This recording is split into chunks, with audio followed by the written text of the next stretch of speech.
나를 구원하시려고 그의 생명 버리셨네.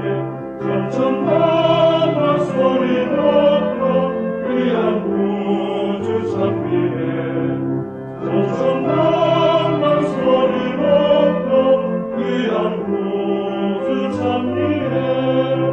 사람들이 입이 스치 궁극하게 견디고 죽음까지 견딘 주님 구속 성취하셨네. 길거리 사지로 가셔 자신 다친 놀라운 주. 천천만만 소리 높여 귀한 구주 찬미해. 천천만만 소리 높여 귀한 구주 찬미해. 다시 나저 죽음으로 나를 살린 주 예수. 모르지 못한다마마 내게 축복 주셨네. 마음 다해 찬미하며 영 안에서 경배하리. 이는 나의 찬송 제목 영영 주를 찬미해. 이는 나의 찬송 제목 영영 주를 찬미해. 한국 복음서원은 미국 복음주의 출판사 협의회인 ECPA의 정회원이자 투표권 행사 멤버인 LSM에서 출간한 영적 서적들을 번역, 출판하고 있습니다.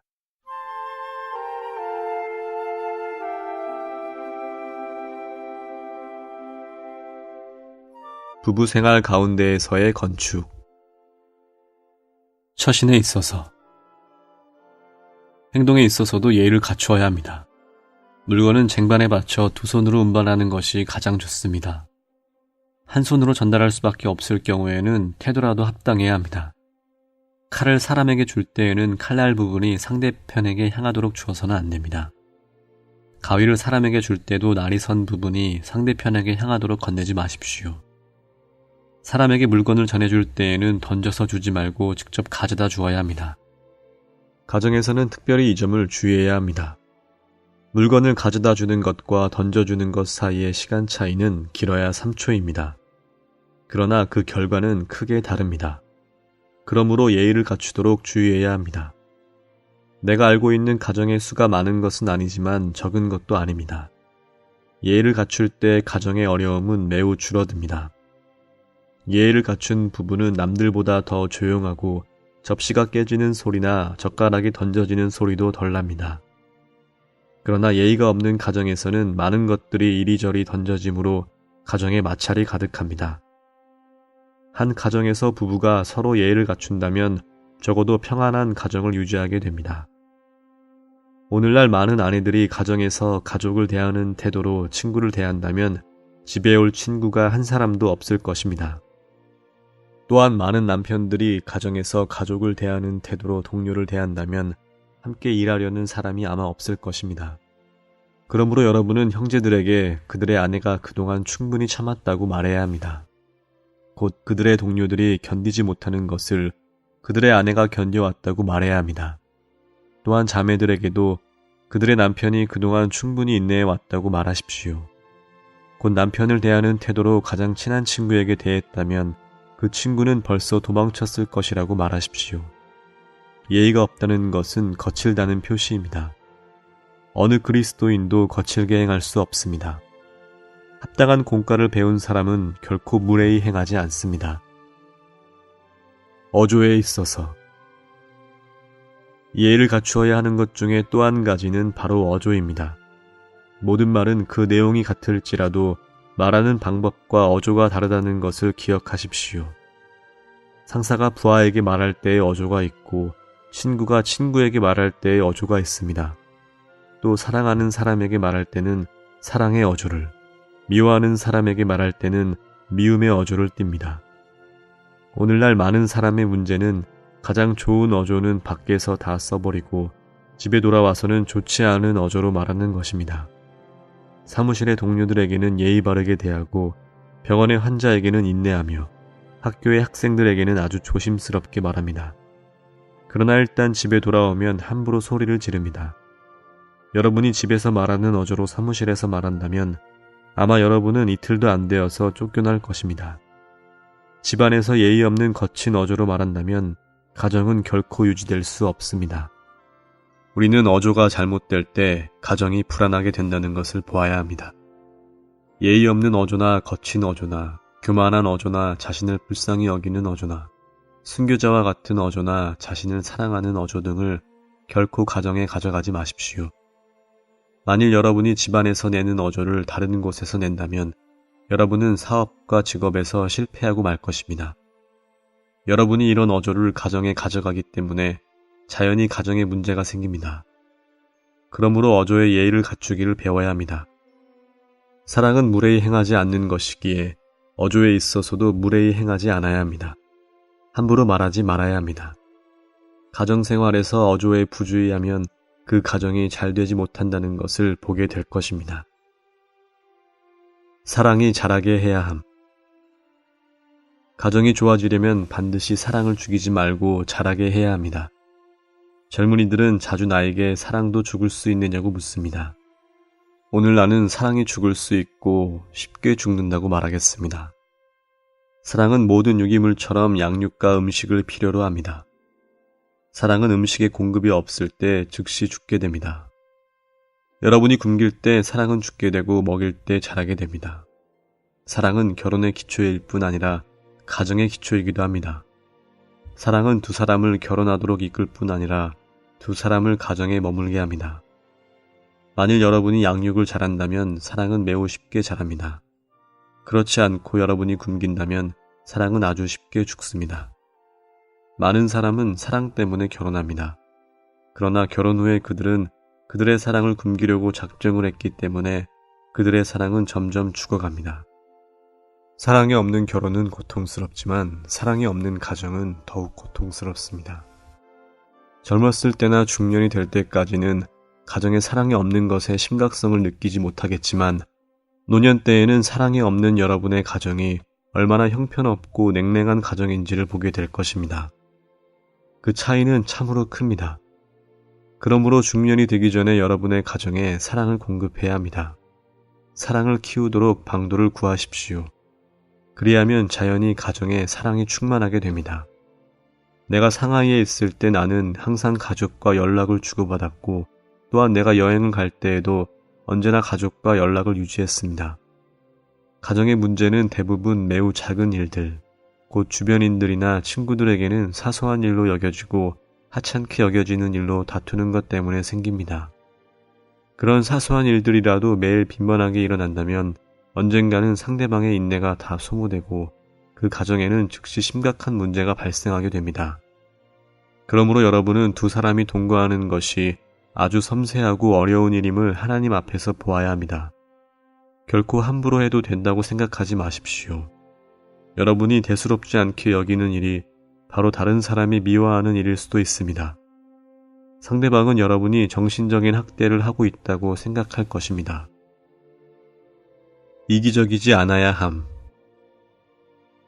또 한 가지 아주 중요한 조건은 바로 이기적이지 않아야 하는 것입니다. 만일 여러분이 이미 결혼했다면 결혼한 사람답게 살아야 합니다. 여러분은 결혼하지 않은 사람인 것처럼 살아서는 안 됩니다. 고린도전서 7장은 결혼한 사람은 상대방의 기쁨을 구한다고 말합니다. 이기주의가 가정 문제의 가장 큰 요인일 것입니다. 그러므로 이기주의가 아주 큰 문제임을 보아야 합니다. 우리는 상대방의 느낌을 감지하고 상대방의 고통과 기쁨을 만지며 상대방이 두려워하고 미워하는 것을 알며 상대방의 문제와 경향을 알기를 배워야 합니다. 자기 중심적인 사람은 좋은 남편이 될 수 없고 좋은 아내가 될 수 없습니다. 자기 중심적인 사람은 다 이기적인 사람입니다. 사실대로 말하면 자기애야말로 가장 자기 중심적인 것입니다. 우리는 결혼의 기본 조건이 희생이며 희생이란 상대방의 기쁨을 구하는 것임을 알아야 합니다. 만일 상대방의 기쁨을 구하려고 한다면 주관적이지 않고 객관적이기를 배워야 합니다. 여러분의 기쁨을 구하지 말고 상대방의 기쁨을 구해야 합니다. 상대방의 기쁨을 찾기를 배우고 상대방의 뜻을 이해하기를 배우며 상대방의 관점을 이해하기를 배워야 합니다.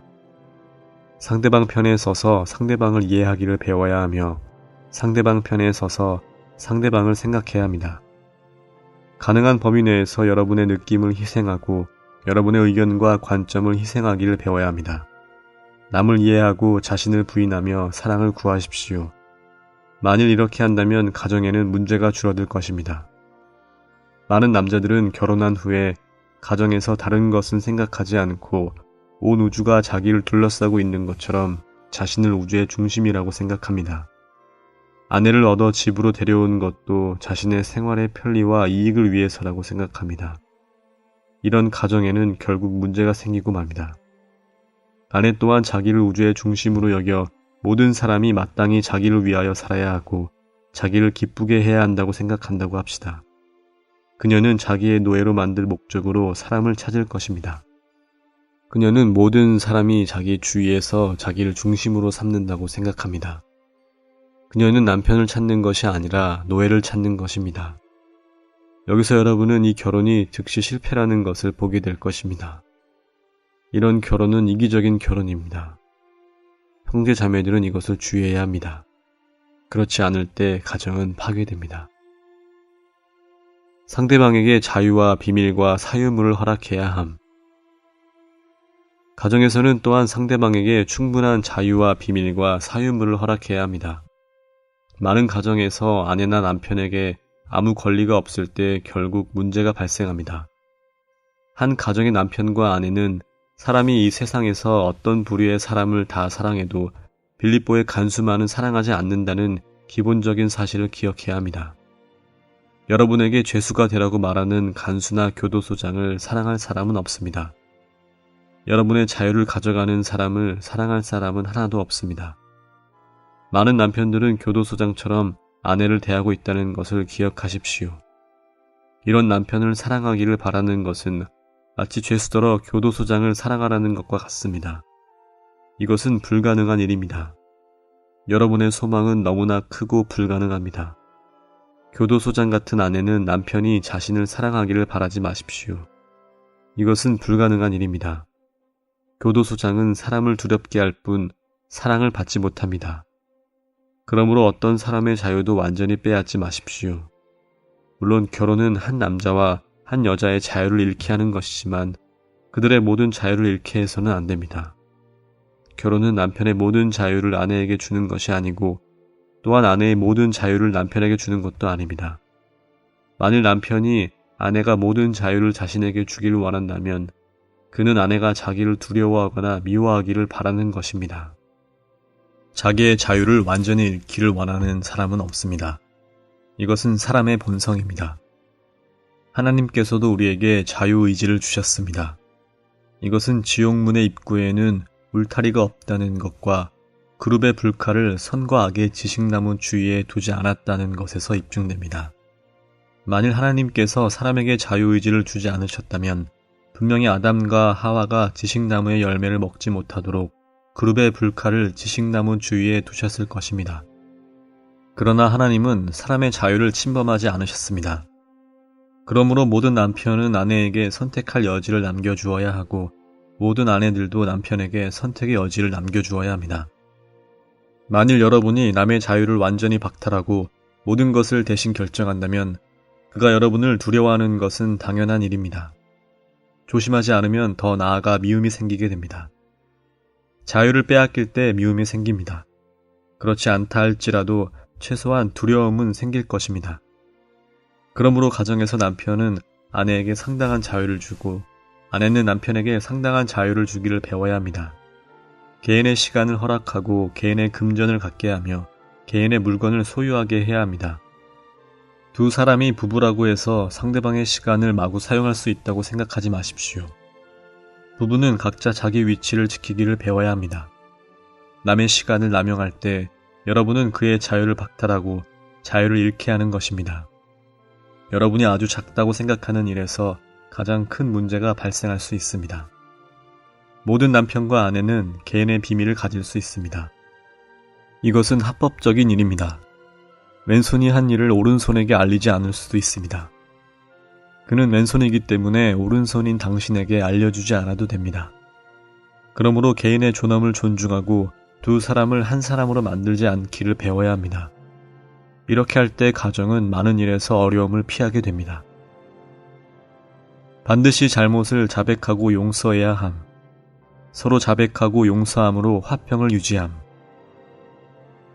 골로새서 3장 13절에서 바울은 서로 짊어지고 서로 용서하는 것에 대해 말합니다.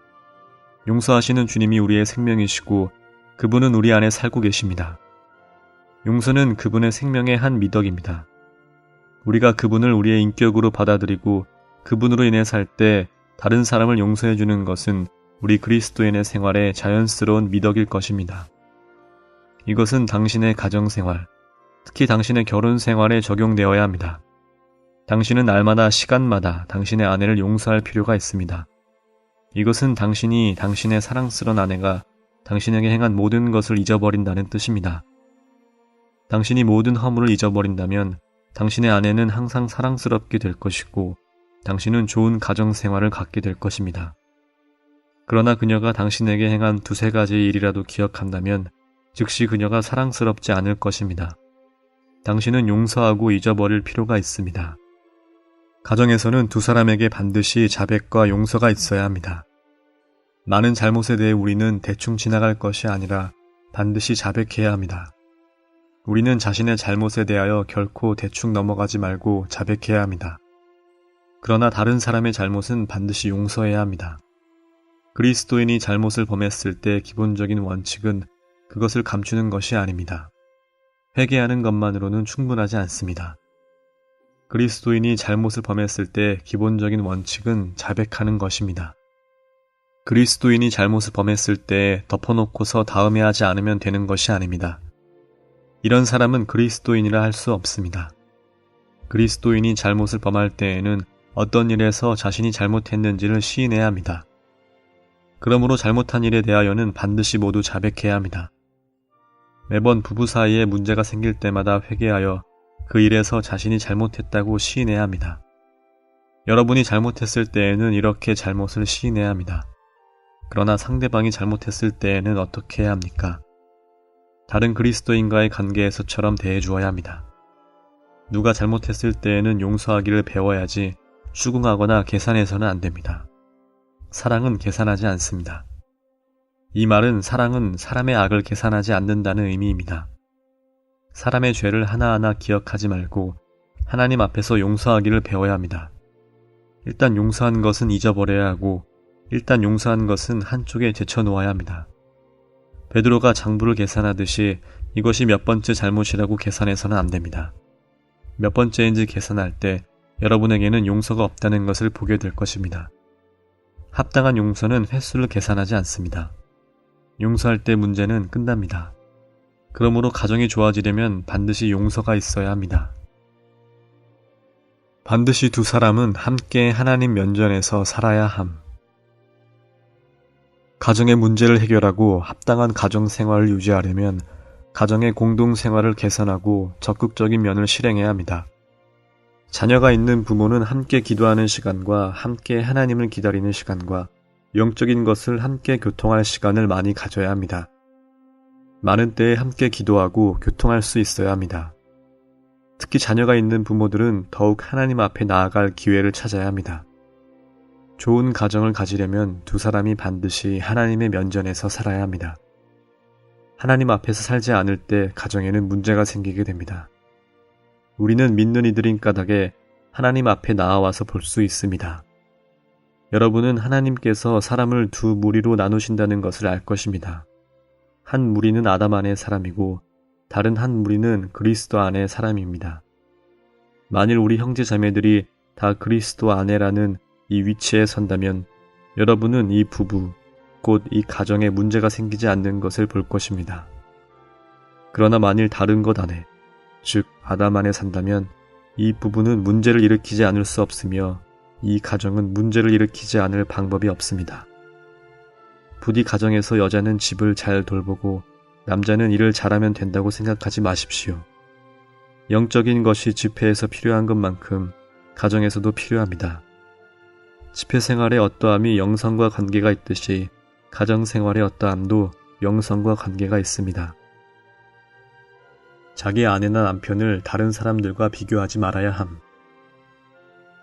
대부분의 아내들은 다른 사람의 남편은 귀하게 여기고 존경합니다. 그래서 바울은 아내들에게 남편들이 어떤 종류의 사람이든 자기의 남편에게 복종할 것을 권면합니다. 아내들이 자기 남편에게 복종해야 한다는 바울의 말은 아내들이 자기 남편을 다른 사람의 남편들과 비교하려는 경향이 있음을 지적하고 있습니다.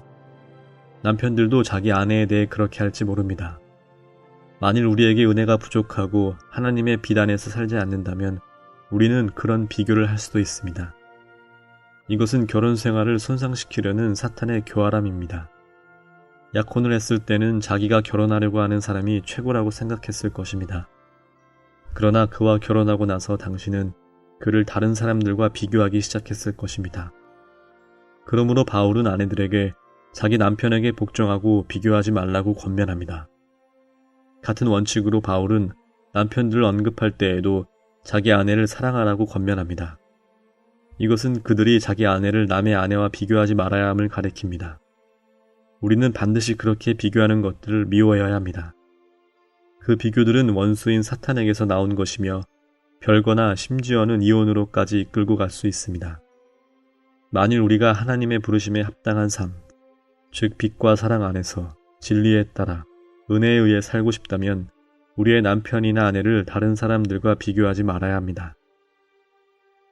서로 요구하거나 자극하거나 유죄 판결하지 않고 다만 생명을 공급하고 진리를 가르침. 나는 가장 자극받기 쉬운 곳이 가정이라고 생각합니다. 나는 세상에서 가정만큼 쉽게 자극을 받는 곳은 없다고 생각합니다. 가정 안의 가장 큰 문제는 남편이 아내의 급한 성질을 탓하고 아내는 남편의 급한 성질을 탓하는 것입니다. 어떤 아내는 남편의 성질이 급하다고 탓합니다. 그러나 남편은 아내가 자기를 성질이 급하게 만들었다고 탓합니다. 그러므로 이 일을 반드시 잘 처리해야 합니다. 이러한 일을 만날 때마다 우리는 반드시 상대방이 나를 급하게 하는지 아니면 내가 상대방을 급하게 하는지를 보아야만 합니다. 화를 내는 것이 죄를 짓는 것일 뿐만 아니라 다른 사람으로 화를 내게 하는 것도 죄를 짓는 것임을 기억하기 바랍니다. 만일 어느 가정에 매우 좋고 조용하며 온화한 남편과 성질이 아주 급한 아내가 있다면 여러분은 이 가정에 길이 없음을 보게 될 것입니다. 아내가 성질이 급한 것은 사실이지만 그녀에게 불을 붙여주는 사람은 그녀의 남편입니다. 많은 사람이 급해지는 것은 어떤 사람이 그를 급하게 만들기 때문입니다. 그러므로 많은 경우에 가정에서 많은 어려움을 만날 때 항상 상대방이 틀렸다고 느끼고 상대방이 틀린 것을 생각합니다. 그러나 이렇게만 생각하지 마십시오. 여러분은 남편이나 아내에게 잘못 행하도록 원인을 제공하고 있는 것은 아닌지, 또는 여러분은 남편이나 아내로 하여금 잘못 행하도록 근거를 제공한 것은 아닌지 생각해 보아야 합니다. 이러한 생각은 가정이 화목하게 되도록 도울 것입니다. 예를 들면 많은 아내들이 항상 남편이 돈을 시원하게 쓰지 않는 것을 탓합니다. 많은 아내들이 이렇게 생각합니다. 내가 만난 아내들 중에서 적어도 80%는 이와 같습니다. 많은 때에 남편은 시원하게 돈을 쓰지 않습니다. 마땅히 사야 할 것을 사지 않고 마땅히 사 먹어야 할 것을 사 먹지 않으며 마땅히 사 입어야 할 것을 사 입지 않습니다. 세상의 모든 일에는 다 작용과 반작용이 있습니다. 세상의 모든 일은 다 양면이 있는데 한 면은 작용이고 다른 한 면은 반작용입니다. 만일 여러분이 남편으로 돈을 쓰게 하려면 여러분은 반드시 돈을 쓰지 말아야 합니다. 이것은 사실입니다. 사람은 반드시 입으로만 말하는 것이 아닙니다. 사람은 눈으로 말을 하기도 하고 귀로도 말을 하기도 하며 행동으로도 말을 하기도 합니다. 개신교라는 단어는 원문에서 항의의 뜻이 있습니다. 사람은 반항적이며 사람의 상태도 다 반항적입니다. 아내는 이렇게 말합니다. 남편은 마땅히 써야 할 것도 안 쓰며 돈을 쓸 줄을 모른다. 내가 그에게 돈을 쓰는 법을 보여주겠다. 남편은 그 면에 대해 이렇게 반응합니다. 좋다. 당신이 쓴다면 나는 안 쓰는 것을 당신에게 보여주겠다. 남편은 행동으로 항의합니다. 그가 안 쓰는 것은 항의의 표시이며 그녀가 쓰는 것도 항의의 표시입니다. 얼굴도 웃는 얼굴이고 모든 것이 예전과 같으며 서로 매우 정중합니다. 그러나 비록 입으로는 말을 하지 않지만 일을 할 때 당신이 이렇게 하면 그는 저렇게 합니다. 당신이 이렇게 하면 그는 그 일을 찬성하지 않기 때문에 저렇게 합니다. 그러므로 당신은 일이 갈수록 심각해지는 것을 느끼지만 아직 그 원인을 알지 못합니다. 나의 아내가 참으로 돈을 쓸 줄 안다고 말하지 마십시오. 형제여, 그녀가 그렇게 돈을 쓰려고 하는 것은 당신이 돈을 기꺼이 쓰려고 하지 않기 때문일지도 모릅니다. 자매여, 당신의 남편이 시원하게 돈을 쓰려고 하지 않는다고 말하지 마십시오. 당신은 남편이 돈을 쓰지 않는 것은 당신이 돈을 쓰기 때문이라는 것을 알아야 합니다. 모두가 다 이것 때문에 다툽니다. 많은 때의 가정생활은 마치 시계의 추가 이쪽으로 한번 가면 저쪽으로 한번 가는 것과 같습니다. 여러분이 그것을 이쪽으로 옮기면 그것은 즉시 저쪽으로 옮겨갑니다. 만일 추가 중간에 있으면 그것은 움직이지 않습니다. 부부 사이도 이와 같습니다. 여러분이 어떤 것을 이쪽에 두는데 그것은 여러분의 뜻이 그녀를 이쪽으로 끌어당기겠다는 것입니다. 여러분이 그녀를 끌어당긴다면 그녀는 여러분을 다른 곳으로 끌어당길 것입니다. 이러므로 온 가정은 혼란스럽게 됩니다. 여러분은 한쪽 극단으로 향하고 그녀도 다른 한쪽 극단으로 향합니다. 문제가 여기에서 발생합니다. 형제여, 여러분은 가정에 가장 큰 어려움이 되는 것과 부부 사이에 가장 큰 문제가 되는 것이 바로 이것임을 기억하기 바랍니다.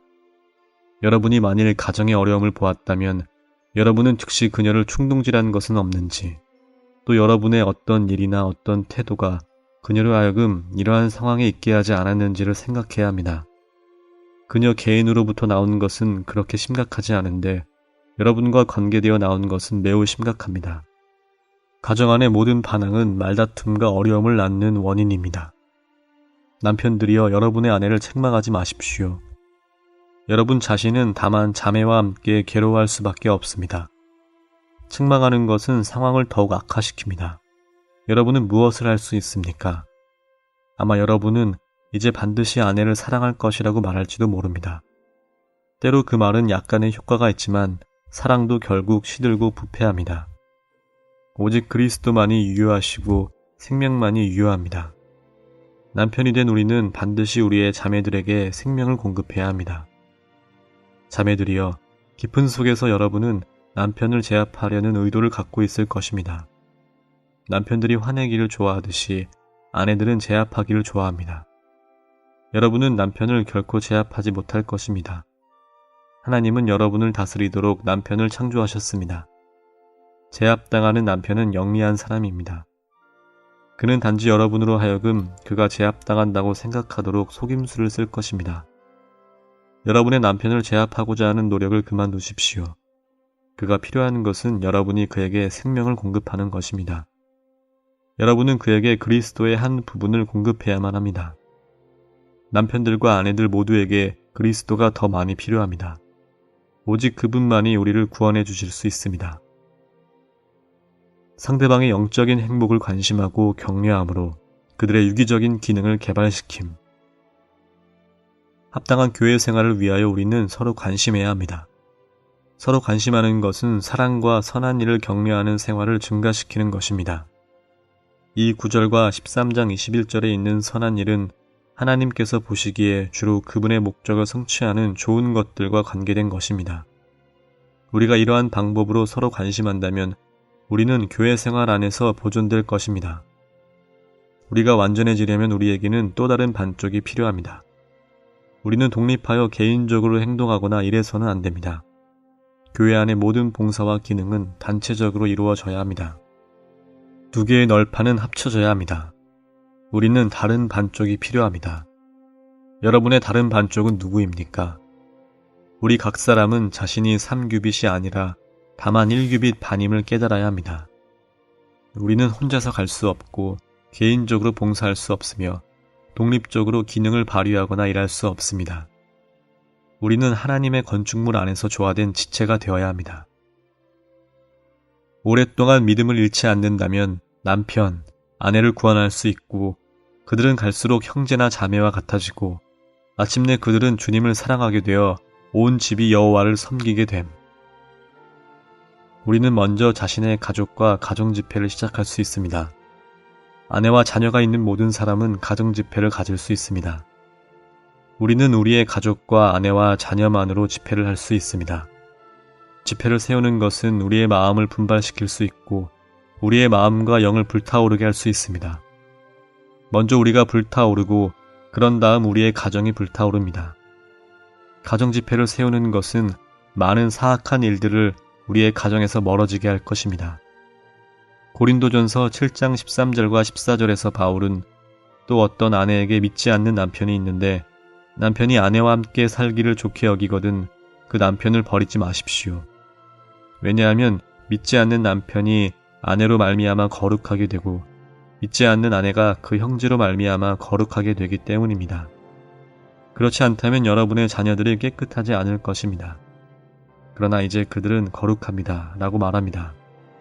16절에서 바울은 아내가 그녀의 남편을, 남편이 그의 아내를 구원할 가능성을 말합니다. 여기서 우리는 결혼 안에 남아있으므로 믿지 않는 배우자를 구원할 수 있다는 원칙을 갖습니다. 이것은 불신자와 결혼한 믿는 이가 그 결혼을 포기하려고 해서는 안 된다는 것을 의미합니다. 그의 신분을 바꾸기를 구하는 대신 그는 안 믿는 상대편을 구원하기 위하여 결혼 생활을 유지해야 합니다. 14절에서 바울은 믿지 않는 남편이 아내로 말미암아 거룩하게 되고 믿지 않는 아내가 그 남편으로 말미암아 거룩하게 되는 것에 대해 말합니다. 거룩하게 된다는 것은 하나님의 목적을 위해 하나님께 속하도록 분별되는 것입니다. 믿는 아내가 주님께 속하고 주님을 위하기 때문에 믿지 않는 남편이 거룩하게 되고 하나님께 속하도록 분별됩니다. 왜냐하면 남편이 하나님께 속하고 하나님을 위하는 아내를 위하기 때문입니다. 이것은 속된 것들이 성전과 제단에 연결될 때 성전과 제단이 속된 것들을 거룩하게 하는 상황과 비슷합니다. 동일한 원칙이 믿지 않는 아내와 자녀들에게도 적용됩니다. 믿지 않는 사람들이 이런 방식으로 거룩하게 되는 것은 그들이 구원받는다는 뜻이 아닙니다. 이것은 마치 성도의 기도를 통해 음식이 거룩하게 되는 것이 구원과는 아무 관계가 없는 것과 같습니다. 구원받은 사람은 거룩하게 된 사람, 즉 성도입니다. 그러므로 성도와 연결되어 성도를 위하는 사람은 누구든지 성도로 말미암아 거룩하게 됩니다. 구원의 결과는 온 집이 주님을 섬기는 것입니다. 여호수아는 임종시에 이스라엘 백성들에게 오직 나와 내 집은 여호와를 섬기겠노라 라고 선포했습니다. 이 말은 그와 그의 온 집이 다 하나님의 구원의 대상임을 말하는 것일 뿐 아니라 하나님의 구원이 온 집을 단위로 한다는 것, 곧 그와 그의 온 집이 다 하나님을 섬겨야 한다는 것을 말합니다. 이것이 우리 모든 사람의 갈망이 되고 또 이 말을 온 세상을 향하여 선포할 수 있기 바랍니다. 나는 이 사실을 곧 온 집안이 구원받는 것을 일찍이 성경에서 읽었지만 체험이 부족했습니다. 내가 영국에 있을 때 하나님께서 내게 기회를 주셔서 온 집안이 믿고 구원받은 한 무리의 형제들을 보게 하셨음을 감사드립니다. 나는 그들 가운데 적어도 10여 집안이 모두 그리스도인인 것을 보았습니다. 여기저기에서 주님을 믿는 10여 집안은 내게 깊은 인상을 주었습니다. 하나님은 사람의 믿음대로 이루어 주십니다. 그들은 참으로 다 집안별로 구원을 얻었습니다. 주 예수님을 믿으십시오. 그러면 그대와 그대의 집안 식구가 구원을 받을 것입니다. 라는 이 말씀대로 그들 가운데 한 집안도 예외 없이 아버지와 어머니와 자녀들이 다 믿었습니다. 나는 그들 각 집안과 대화를 가져본 후에 매우 놀랐습니다. 나는 구원의 기쁨이라는 유명한 책을 쓴 커팅 씨를 만나기 위해 어떤 지방에 간 적이 있었습니다. 이 세상에서 출판 부수가 가장 많은 책이 성경이고 그 다음이 구원의 기쁨이라는 책입니다. 이 책은 크기가 작지만 전 세계적으로 가장 많이 인쇄된 소책자입니다. 내가 커팅 씨를 만나러 갔을 때 그는 80세였는데 수염도 많고 머리카락이 다 휘었습니다. 그때 그는 침대에 누워 있었고 생각도 그리 분명하지 않았습니다. 내가 그를 만나러 갔을 때 그는 내게 이렇게 말했습니다. 네 형제님, 나에게 그분이 없으면 안 되고 그분께도 내가 없으면 안 됩니다. 그는 주님과 이러한 교통을 갖고 사는 사람이었습니다. 또한 커팅 씨의 집안에는 식구들이 80여 명이나 있었는데 구원받지 않은 사람이 한 사람도 없었습니다. 그의 아들들과 며느리들과 손자, 손녀들과 조카와 증손, 나이 많은 사람이든 어린 사람이든 남녀를 막론하고 구원받지 않은 사람이 없었습니다. 커팅 씨는 주 예수님을 믿으십시오. 그러면 그대와 그대의 집안 식구가 구원을 받을 것입니다. 라는 말씀을 믿었기 때문에 그의 온 집안이 구원을 얻은 것입니다. 나는 새로 믿은 형제 자매들이 이것을 중요시하기 바랍니다. 여러분은 구원을 얻자마자 집안 식구들을 모아서 오늘부터 나의 집은 하나님께 속한다라고 선포해야 합니다. 그들이 실제로 하나님께 속했든 속하지 않았든 그렇게 선포해야 합니다. 그들이 찬성하든 반대하든 그렇게 선포해야 합니다. 여러분이 가장이라면 반드시 그렇게 해야 합니다. 동시에 고삐를 잡고 여러분의 집안이 하나님을 섬길 것임을 말하십시오. 내가 여러분에게 말하지만 믿음으로 이렇게 서 있을 때에 이 일은 성취될 것입니다. 개인을 구원하는 것과 가족을 구원하는 것에는 큰 차이가 있습니다. 내가 형제 자매들에게 말하거니와 결코 여러분의 자녀들을 그냥 내버려 두지 마십시오. 개신교의 한 가지 실패는 집안의 다음 세대를 그냥 내버려 두고 그들에게 종교의 자유를 용납했다는 점입니다. 천주교는 복음을 전하지 않아도 그들이 낳은 자녀들만 하더라도 우리보다 그 수가 많습니다.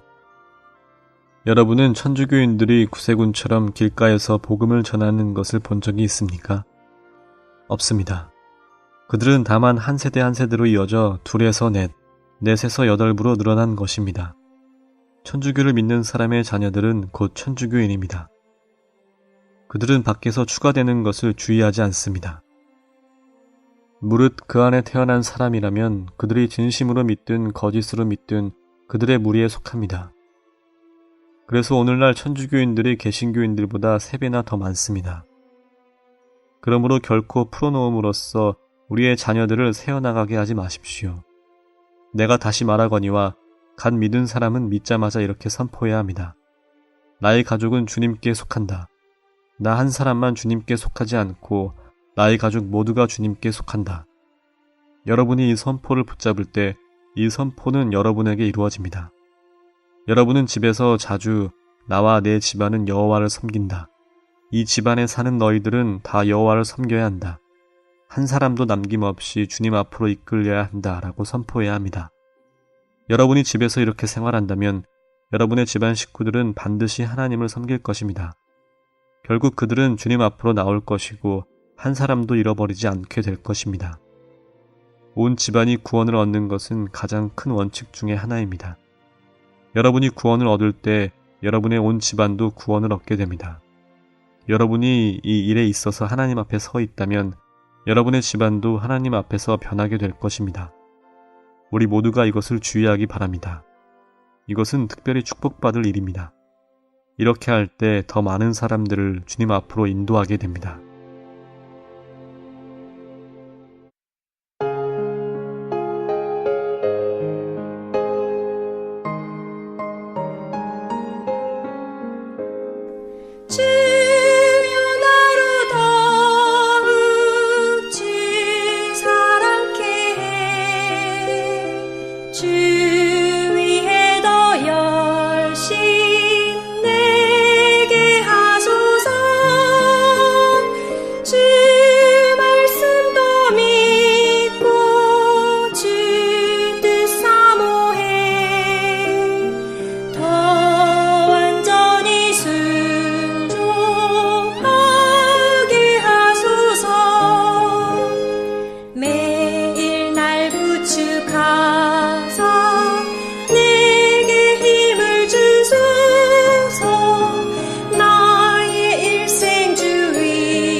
충성을 다해 섬기게 하사 당신의 돈에 더 유용하게 돼 대적에 대해 더 용감하게 매일 날 부축하사 내게 힘을 주소서. 나의 일생 주 위에 좁은 길 가도록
가사 내게 힘을 주소서.